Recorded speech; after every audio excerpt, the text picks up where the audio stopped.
বৃহস্পতিবার সন্ধ্যায় নবান্নের দরজা অবধি গিয়েও বৈঠকে যোগ দেননি আন্দোলনরত জুনিয়র ডাক্তাররা। তাদের দাবি ছিল ডাক্তারদের ৩০ জন প্রতিনিধিকে বৈঠকে যোগ দিতে হবে এবং বৈঠকে লাইভ স্ট্রিমিং করতে হবে। এর একটি দাবিও মানেননি নবান্ন। তাতেই তৈরি হয় তীব্র অস্বস্তিকর একটি পরিস্থিতি। দেখা যায় নবান্নের ভেতরে ফাঁকা সভাঘরে বসে রয়েছেন মুখ্যমন্ত্রী আর বাইরে জুনিয়র ডাক্তাররা। তারপরে বিরোধী দলনেতা জানালেন, জুনিয়র ডাক্তারদের সঙ্গে বৈঠকে লাইভ স্ট্রিমিংয়ে মুখ্যমন্ত্রী ঠিক কেন এতটা আপত্তি। বিধানসভার বাইরে দাঁড়িয়ে মুখ্যমন্ত্রীকে এক হাত নিলেন বিরোধী দলনেতা। শুভেন্দু বলেন, লাইভ স্ট্রিমিং এবং সংখ্যার ইস্যুতে এটাকে জিয়ে রাখা উচিত নয়। লাইভ স্ট্রিমিং নিয়ে মুখ্যমন্ত্রী নিজেই নিজের গ্রহণযোগ্যতা নষ্ট করেছেন। জুনিয়র ডাক্তারদের সংগঠন সঠিক বলেছেন, ভিতরে যা আলোচনা হবে উনি বাইরে সেটাকে অন্যভাবে নিয়ে যাবেন, কারণ ওনার ভোট ব্যাংক রাখতে হবে। ১.৫ বছরের মধ্যে নির্বাচন, ওনার ইমেজ রাখতে হবে, না হলে IPS IAS ওনার পার্টির লোকজনই ওনাকে মানবেন না। শুভেন্দু অধিকারী ঠিক কি বলেছেন শোনাবো আপনাদের। নবান্ন তো অনেক রকম হল আছে, ক্যাবিনেট মিটিং যেখানে হয় সেখানে গোটা 40-50 চেয়ার আছে। সরকারের যদি 10 জন থাকে, ওরা যদি 30 জন থাকে, অ্যাকোমোডেশন নিয়ে কোনো সমস্যা নেই। আর বাইরে একটা জাম্বো মিটিং হল আছে, ওখানে 1000-2 লোক বসতে পারে। এখন করোনা নেই, সোশ্যাল ডিস্টেন্সের প্রশ্ন নেই। তা এই সংখ্যা নিয়ে আমার মনে হয় ইগোতে রাখা উচিত নয়। এদের আন্দোলন কমপ্লিটলি পলিটিক্যাল আন্দোলন নয়, অ্যাপলিটিক্যাল আন্দোলন, এবং এদের মধ্যে সব দলকে ভোট দেন এমন লোকজন আছে। তা আমি মনে করি, এবং এদের যে ডিমান্ডগুলো, তাতে মমতা ব্যানার্জির চেয়ারটাও আপাতত সেফ। দফা 1, দাবি 1, মুখ্যমন্ত্রীর পদত্যাগ, তা প্রধান বিরোধী দল বিজেপি বলছে, সাধারণ মানুষও বলছে। বা আমাদের লড়াই চলছে। আমরা আরও লড়াইকে দীর্ঘায়িত করব। 16 তারিখে আমাদের ধর্ণা মঞ্চে বড় জমায়েত হবে। সেই দিন আমরা পরবর্তী কর্মসূচি আমাদের সবাই থেকে রাজ্য স্তরে আমরা জানাবো। আমাদের কাজ আমরা পলিটিক্যালি করব। আমরা মনে করি সমস্যার মূল হচ্ছে মুখ্যমন্ত্রী। তার জন্যই এই সমস্যা হচ্ছে, তার জন্যই বাংলার মা বোনেরা অত্যাচারিত হচ্ছে, তার জন্যই বাংলার বেকাররা চাকরি পাচ্ছে না, তার জন্যই একটার পর একটা ডিপার্টমেন্ট ব্যবস্থা নষ্ট হচ্ছে, তার পদত্যাগই হচ্ছে সলিদারই সলিউশন। কিন্তু যারা আজকে 5 দফা দাবি নিয়ে যাচ্ছেন, তাতে মুখ্যমন্ত্রী বা স্বাস্থ্যমন্ত্রীর পদত্যাগের কথা লেখা নেই। তাই দুটো মাত্র ইস্যুর জন্য এটাকে জিয়ে রাখা উচিত। একটা সংখ্যা আর একটা লাইভ স্ট্রিমিং। লাইভ স্ট্রিমিংয়ের ক্ষেত্রে মুখ্যমন্ত্রী নিজেরই ক্রেডিবিলিটিটা নিজে নষ্ট করেছে। আমরা বারে বারে বলেছি যে এই মুখ্যমন্ত্রী ফিট ফর মিথ্যাশ্রী, ও সেটা তিনি মুখ্যমন্ত্রী কার্যত সিলমোহর দিয়েছেন কয়েকদিন আগে, যে আমি টাকার কথা বলি। আপনি দেখবেন, আমি বিরোধী দলনেতা হিসেবে বা অন্যরাও করেছেন সোশ্যাল মিডিয়াতে, উনার 14ই আগস্টের বক্তৃতাটাকে পাশেই দিয়ে দেওয়া। তাতে উনি বলেছেন যে টাকা তো দেওয়া যেতেই পারে, 10 লাখ টাকা তো আমরা দিতেই পারি। তারপরে উনি বলছেন, না আমি টাকার কথা তো বলিনি, আমি সুবিধা রক্ষার জন্য কিছু ব্যবস্থা যদি পরিবার চায় করতে চেয়েছি। অতএব তাই জুনিয়র ডাক্তারদের সংগঠন সঠিকভাবে বলেছেন, ভিতরে যা আলোচনা হবে উনি বাইরে অন্যভাবে সেটাকে নিয়ে যাবেন।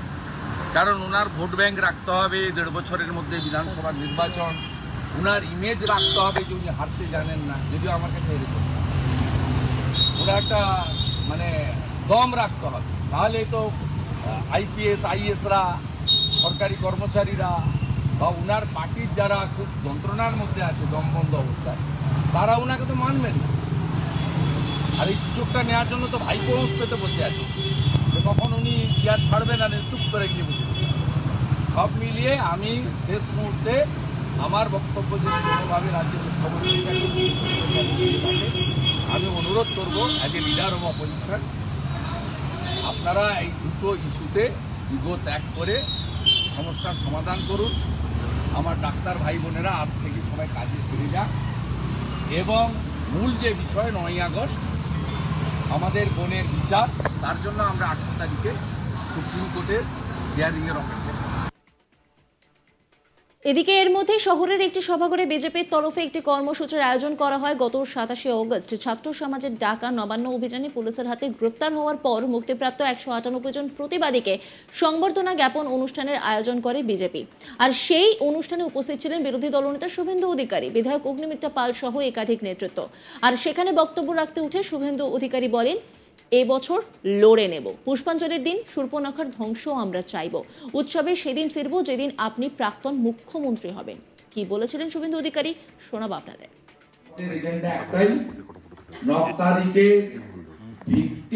9 তারিখে যারা তথ্য প্রমাণ লোপাট করেছেন তাদের দৃষ্টান্তমূলক সাজা দিতে হবে। আর এই সমস্ত ঘটনার যিনি মূলাধার, দফা 1 দাবি 1, দফা 1 দাবি 1, এর বাইরে কেউ নড়বো না। আমরা একদম লক্ষ্যে অবিচল থাকবো। আমরা অর্জুনের লক্ষ্য হয়ে যাবো। দরকার হলে গত বছর মমতা ব্যানার্জির ভাষায় উৎসব, আমার ভাষায় পুজো, আনন্দ করেছি, নতুন জামা পরেছি, আগামী বছর আবার করবো। এই বছরটা লড়ে নেব, লড়ে নেব। পুষ্পাঞ্জলি আমরা দেব, পুষ্পাঞ্জলি বাদ যাবে না। পুষ্পাঞ্জলির দিন এই রাজ্যে শূর্পণখার ধ্বংস আমরা চাই। এত কিছু দিয়েছেন মা, আপনি এইটা আমাদের দিন, এটা আমরা চাই। বাকি নতুন জামা পরবো কিনা, সেজে বুঝে বেরোবো কিনা, 18 তারিখে দেখার পরে ঠিক করবো আমরা, তাই তো? বাঙালিদের মাথা আছে, বুদ্ধি আছে, মেধা আছে, সংবেদনশীলতা আছে, সচেতনতা আছে, সিভিক সেন্স আছে, আত্মসম্মান আছে। তারা ঠিক করতে পারবে। মাননীয়, আপনাকে পরামর্শ দেওয়ার কোনো দরকার নেই। অনেক তো হলো, এবারে উৎসবে ফিরুন। আমরা উৎসবে সেদিন ফিরবো যেদিন আপনি প্রাক্তন মুখ্যমন্ত্রী হবেন। আর আমাদের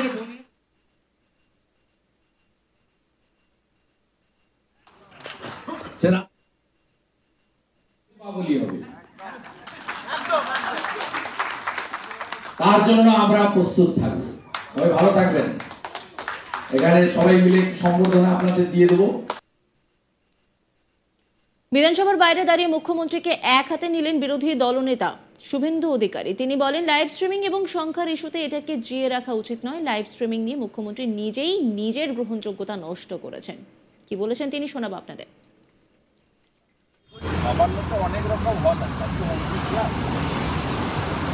ক্যাবিনেট মিটিং যেখানে হয় সেখানে গোটা 40-50 চেয়ার আছে। সরকারের যদি 10 জন থাকে, ওরা যদি 30 জন থাকে, অ্যাকোমোডেশন নিয়ে কোনো সমস্যা নেই। আর বাইরে একটা জাম্বো। নজর রাখুন আজ তাক বাংলার ইউটিউব স্ট্রিমিংয়ে।